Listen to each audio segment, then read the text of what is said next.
Want to turn off the VPN on your iPhone? Here's the easiest way to do it, even if it keeps reconnecting by itself. First, swipe down from the top right to open Control Center. If you see VPN at the top, that means it's currently connected.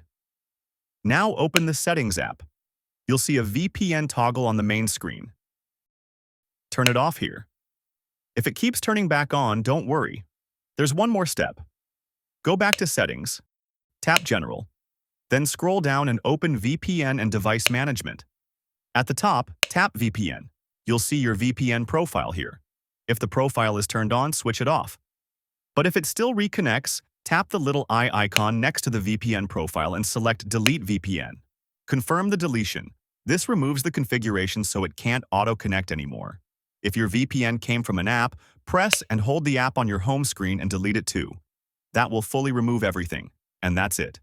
Your VPN is now turned off and won't reconnect on its own. If this helped, don't forget to like and subscribe for more quick iPhone tips.